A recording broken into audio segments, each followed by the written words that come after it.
क्या अब पत्रकारिता नहीं की जाएगी? क्या सवाल नहीं पूछे जाएंगे?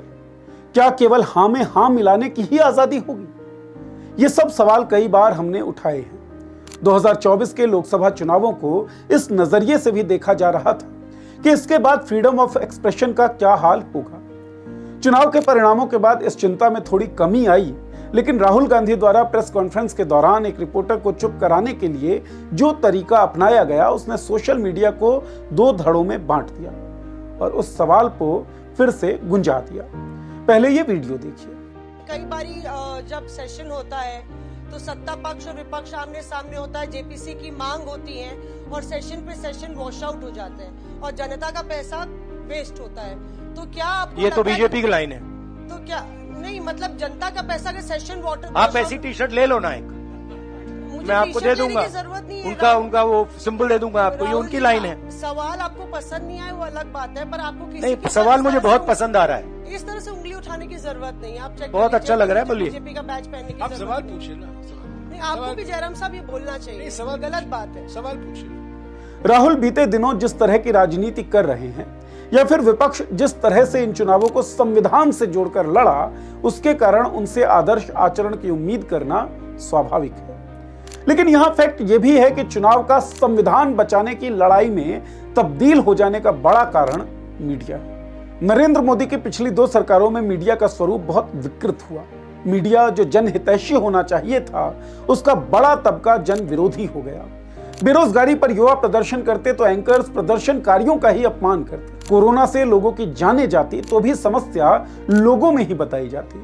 नोटबंदी की लाइन से लेकर जीएसटी से उपजी परेशानी तक मीडिया सरकार का वकील और लोगों का दुश्मन बनता दिखा। मीडिया के एक बड़े तबके ने मिस इन्फॉर्मेशन और डिस इन्फॉर्मेशन फैलाने का काम तो किया ही, सत्ता पक्ष के पीआर एजेंसी की तरह भी काम करता रहा।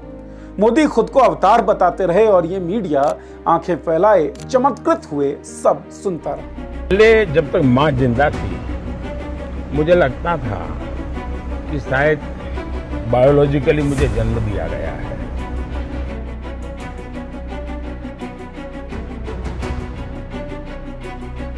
मीडिया ने विपक्षी पार्टियों और नेताओं के खिलाफ एक जंग सा छेड़ दिया। राहुल गांधी इसके खास टारगेट पर रहे। झूठे वीडियोस के सहारे चरित्र हनन की कोशिश की। यह मीडिया ही था जिसके द्वारा चलाए गए झूठे वीडियोस के कारण कन्हैया कुमार को देश का एक बड़ा तबका आतंकवादियों का सिंपैथाइजर मानने लगा। यह मीडिया ही था जिसके प्रोपेगेंडा के कारण तर्कवादी लोगों को अर्बन नक्सल कहा जाने लगा। भारत का main stream media radio Rwanda की तरह काम करने लगा। इसका मकसद सरकार की चापलूसी, मुसलमानों के खिलाफ नफरत का प्रसार और सवाल पूछने वालों का छवि हनन रह गया था। ऐसे में यह कहना गलत नहीं होगा कि देश में भाईचारे के खून, धर्मांधता के प्रसार, नफरत के फैलाव और फ्रीडम ऑफ एक्सप्रेशन की हत्या में मीडिया का यह बड़ा तबका मजबूती से शामिल था। इस हिसाब से यह भी बिल्कुल ठीक है कि लोकतंत्र की रक्षा के सिद्धांत के साथ आगे बढ़ रहे राजनीतिक दल या नेता की लड़ाई ऐसे मीडिया संस्थानों से भी थी। इंडिया गठबंधन ने तो शुरुआत में कुछ पत्रकारों के शोज का बहिष्कार करके इसकी घोषणा ही कर दी थी। लेकिन सवाल उठता है, अब क्या? हमने ये सवाल कांग्रेस के विधायक जिग्नेश मेवाणी से भी पूछा था कि अगर सरकार बन जाती है इंडिया गठबंधन की, तो मीडिया का क्या हल होगा? फ्रीडम ऑफ एक्सप्रेशन पर सरकार क्या करे? उन्होंने जो जवाब दिया था सुनिए। ऑपरेसर और विक्टिम का जो रिलेशन है, उस हिसाब से ये जो पत्रकार हैं तो विक्टिम भी हुए और इनका ऑपरेसर सत्ता है, या फिर आप ये कहें कि एक गठजोड़ के साथ चल रहा है। गठजोड़ तो क्या उसी तरीके का गठजोड़ कांग्रेस भी स्थापित करेगी या सबको आजादी से काम करने देगी? बिल्कुल, सबको आजादी से काम करना ही चाहिए। सबको आजादी से काम करने दे। हम कौन होते किसी को आजादी देवा? आपकी ही आजादी है। आप पत्रकार हो, आप स्वतंत्र हो। मैं एक नागरिक के तौर पे स्वतंत्र हूं, आप एक जर्नलिस्ट और नागरिक दोनों के तौर। कल राहुल गांधी एक प्रेस कॉन्फ्रेंस कर रहे थे। प्रेस कॉन्फ्रेंस के दौरान आज तक की रिपोर्टर मौसमी सिंह ने एक सवाल पूछा। राहुल ने सवाल को बीच में ही काटते हुए कहा, यह तो बीजेपी की भाषा है, आप बीजेपी के सिंबल वाला टी शर्ट पहन लीजिए। एक बार फिर से ये वीडियो देखिए। कई बारी जब सेशन होता है तो सत्ता पक्ष और विपक्ष आमने सामने होता है, जेपीसी की मांग होती है और सेशन पे सेशन वॉश आउट हो जाते हैं और जनता का पैसा वेस्ट होता है। तो क्या आपको ये तो बीजेपी की लाइन है। तो क्या नहीं, मतलब जनता का पैसा के सेशन वाटर, आप ऐसी टी शर्ट ले लो ना, एक मैं आपको दे दूंगा, उनका वो सिंबल दे दूंगा आपको, ये उनकी लाइन है। सवाल आपको पसंद नहीं आए वो अलग बात है, पर आपको किसी नहीं, सवाल मुझे बहुत पसंद आ रहा है। इस तरह से उंगली उठाने की जरूरत नहीं है। आप चेक बहुत अच्छा लग रहा है, बोलिए। बीजेपी का बैच पहनने की आप जरूरत सवाल नहीं। पूछे ना, नहीं, आपको भी जयराम साहब ये बोलना चाहिए, सवाल गलत बात है। सवाल पूछे। इस प्रेस कॉन्फ्रेंस में Rahul Gandhi joint parliamentary committee के गठन की बात कर रहे थे और मौसमी ने कहा कि ज्वाइंट पार्लियामेंट्री कमेटी के गठन की बात होती है और सदन जो है वो चल नहीं पाती, रुक जाती है।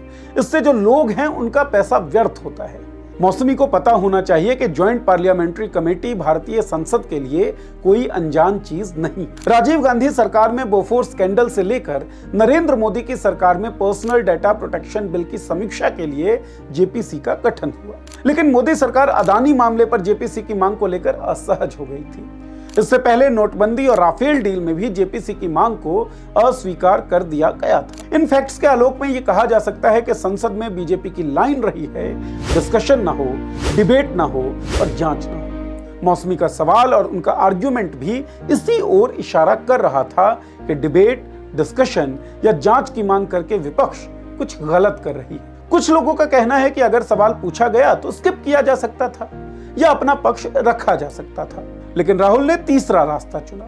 उन्हें समझना चाहिए कि राहुल का यह व्यवहार किसी वैक्यूम में नहीं आया है, बल्कि बीते कई सालों के मीडिया के चरित्र के कारण ही उपजा है। रिपोर्टर्स और पत्रकारों को समझना होगा कि टीवी मीडिया ने अपने बीते सालों के कार्यक्रमों के जरिए साबित किया है कि वो लोकतंत्र के विरोध में है, वो सवाल पूछने के विरोध में है। मीडिया ने विपक्ष होने की अपनी भूमिका को त्यागा, इसी कारण उसे जनता का विरोध और राजनीतिक विपक्ष का विरोध भी झेलना पड़ रहा है। मौसमी के हाथ में उनके संस्थान की माइक आईडी रही होगी, वही संस्थान जिसने झूठ और भ्रामक खबर के जरिए हम सब का नुकसान कई बार किया। राहुल गांधी और अन्य विपक्षी नेताओं के खिलाफ झूठे प्रोपेगेंडा चलाए, चरित्र हनन किया। मौसमी की पहचान उस संस्थान के रिपोर्टर के तौर पर है। मौसमी के साथ जो व्यवहार हुआ उसका कारण उनका सवाल तो था, लेकिन बड़ा कारण उनकी वो पहचान थी। ये बात भी बेशक सही है कि इन चैनलों में काम कर रहा हर पत्रकार या रिपोर्टर गलत नहीं है, लेकिन ऐसे लोगों का चिन्हांकन करके अलग ट्रीटमेंट पॉसिबल नहीं है। इस मामले में अप्रोच सिलेक्टिव हो ही नहीं सकता। मौसमी या अन्य रिपोर्टर्स के साथ जो व्यवहार हो रहा है वो उनके संस्थान की वजह से है। ऐसा व्यवहार ना हो, इसकी जिम्मेदारी संस्थान की है, जिसके लिए जरूरी है कि संस्थान पत्रकारिता के रास्ते पर लौटे। प्रेस फ्रीडम इंडेक्स में दुनिया भर में भारत की रैंकिंग 161वें नंबर पर है। पिछले कुछ सालों में टीवी मीडिया और पीआर एजेंसी एक दूसरे का पर्याय बन गए हैं। लोकसभा चुनाव 2024 के परिणामों के दौरान ही कुछ एंकर्स की भाषा और शब्दावली में आया हल्का सा बदलाव यह दिखाता है कि टीवी मीडिया का बड़ा तबका अपने आप को ताकतवर के साथ अलाइन करके रखना चाहता है। टीवी मीडिया के मालिकान और संपादकों को यह तय करना होगा कि वो गोदी मीडिया के विशेषण के साथ काम करना चाहते हैं या इस विशेषण को तोड़ना चाहते हैं। मीडिया लोकतंत्र का चौथा स्तंभ कहा जाता है।